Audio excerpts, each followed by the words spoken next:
2,827 people lost their lives in road carnage, which means there are more than 300 people who've lost their lives this year. So definitely an increase. And to have that discussion in studio with me is Brian Akwiri, who's a senior manager, general insurance business in the Association of Kenyan Insurance. Thank you so much for joining us for this discussion. Of course, road safety, there's so much we can talk about on the same. The World Health Organization just recently talked about Kenya, in fact, put Kenya among the top 20 countries that witnessed the most dreadful and fatal accidents in the entire world. What do you make of this? I mean, who is to blame? Is it the motorists? Is it the pedestrians? Is it law enforcers? Where's the problem? Thank you. I think to start, let us put responsibility where it belongs. Right. We've just seen a cast from the Inspector General and the Director General of NTSA. Right. First responsibility is with the passenger or the individual. And when you look at the number of deaths and statistics, it's mainly behavioral, over 98% of it. So I think the first responsibility should be with the individuals. Right. And if you look at the statistics, I just had a chance to look at September statistics. Over 1,000 of death cases were from pedestrians and cyclists.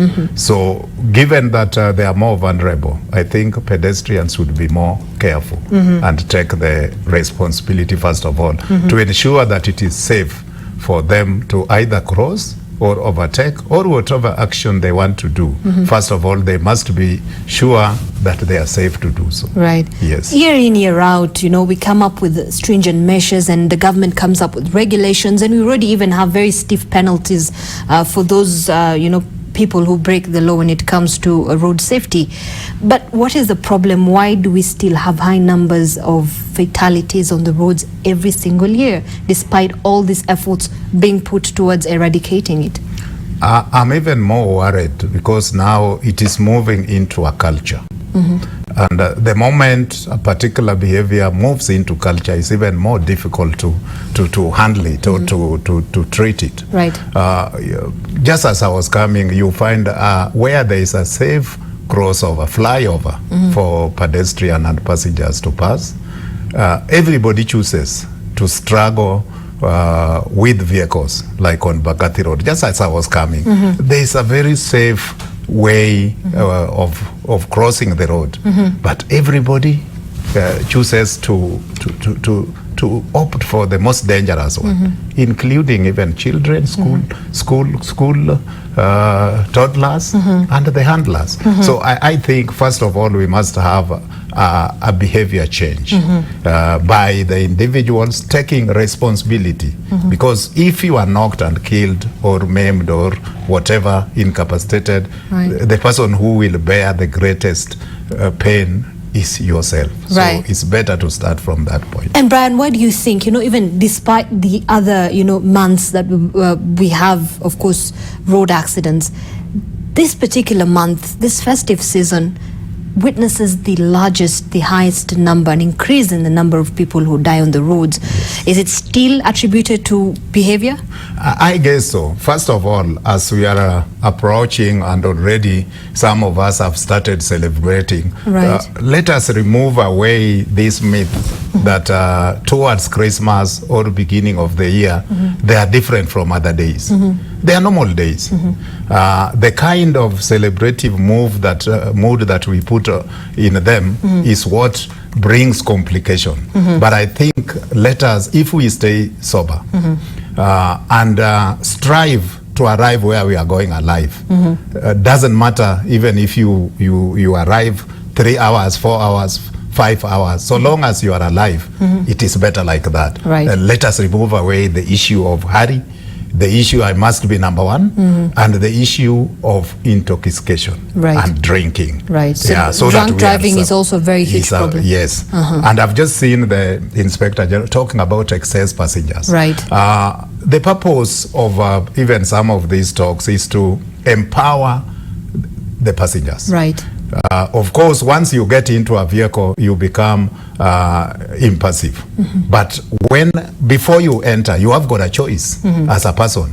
Because if you get into a vehicle that does not have seat belt, a vehicle that does not guarantee you a seat, there are behaviors that are even gone where people are, the bus owners and the vehicles owners, particularly for 14-seater. Right. The issue of putting wood in between, they call it sambasa, so that they get an extra passenger. Right. The tricky side of this is that even insurance does not cover such kind of excess luggages. Right. In some places where the pro boxes are being used, you even find people being somehow squeezed in the boot, and you pay lesser charge. If it is 100, you pay 80. Right. It is not the issue of cost. Right.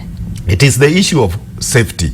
So when one gets into a matatu or a Nissan, the first thing is to ensure that you are well guarded. In the event of an accident, still you can be, managed thereafter. All right, and Brian, from your perspective, what really is the role of the insurance industry in sort of like trying to mitigate the road carnage in the country?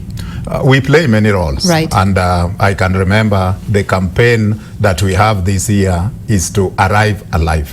We have been doing these road safety campaigns from 1998, and we were the only voice in some yesteryears, right, before creation of NTSA and before establishment of Insurance Regulatory Authority. Right. And we have talked about this for quite some time. Has it borne the fruit?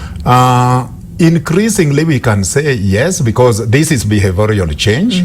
Unfortunately, if you are to measure that against the results, and then you see the kind of figures that we are seeing there, probably you may conclude that it has not had a lot of effect.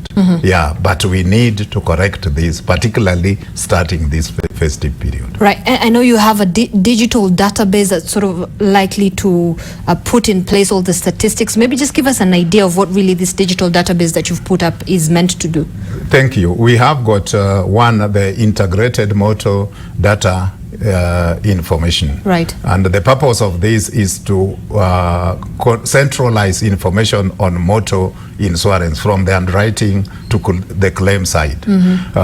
We also have come up with empowering the police to check the certificates digitally. Because we have been having in the last few years cases of a lot of fake certificates. At times, as a passenger, you want to check how authentic the certificate is, but the printers have moved closer to what it should be.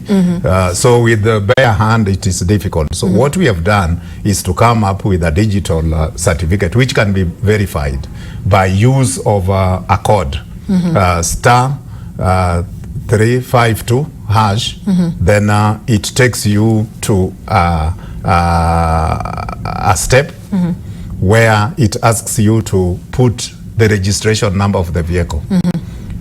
Once you put the registration number of the vehicle, if you don't have the certificate number, it will allow you just put 00, it moves to the next stage. Right. Then it will ask you for the chassis number. In most cases, it's very difficult to have the chassis number. Right. You can as well put 00. Then it will give you result. This result will tell you this particular certificate. If you were to take, for example, this, you take the certificate number, it will tell you this was issued by this company, maybe Madison. So then traceability is also very easy. Right. And even once it gives you that, it gives you the company that is responsible for that risk. Then it tells you whether it is active or cancelled. Right. So that will even tell the police that they are dealing with the correct certificate. And if it happens that it is active, it will give you the life of that cover up to the expiry period. Right. So you will see like 4th of April 2020. Right. So that will tell the policeman that this certificate is okay, it is authenticated, it is valid. It's valid. So there's no need of probably ordering such motorists to go to the police station. This verification can be done online by use of USSD.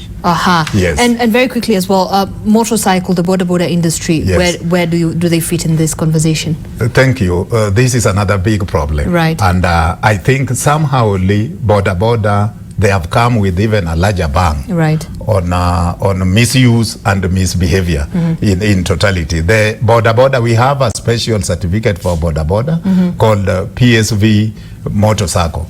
And this covers passengers against third-party bodily injury or third-party death. And it also covers them against third-party property damage in the event they knock somebody's car. And what I would urge border is to ensure that they have the correct gear for both passenger and for themselves, and always to carry one pallion passenger. It has no capacity to carry more than one. So what we are seeing on the road about a border carrying 4 passengers, pallion passenger, it wasn't meant for that, even in terms of capacity. So I would appeal to them to ensure that they have reflective jackets, they have headgears, they have also headgears for passengers, because what you see on our roads is that the riders are protecting their heads. And they are the ones in control. The passengers are left with their head bare. So in the event of accident, the person who will crack his or her head is the passenger. It should be the reverse. Indeed. Yes. And Brian, very quickly, you're parting short as we move forward in terms of, trying to maintain, or rather reduce the fatalities that we witness on the roads every day. What's your advice? My advice, kindly let us remove the police syndrome. Where we expect police to be wherever we are to safeguard a particular situation. We have very few policemen in a population of 40. Let the policeman be the person himself or herself. Let us start from that point. And let us be alive as we enjoy this period. It is not different from any other day. January will come, December, many Decembers have gone. So it will be history. Let us be sober. Let us manage our situations on the road. All right. Thank you so much, Brian Akwiri there, Senior Manager General, Insurance Business Association of Kenya Insurers. Thank you so much for your insights. And you said arrive alive. Arrive alive. That is the motto that we're using this festive season. So make sure no drunk driving, adhere to all the road rules and regulations, and hopefully you'll be enjoying your festive season till next year.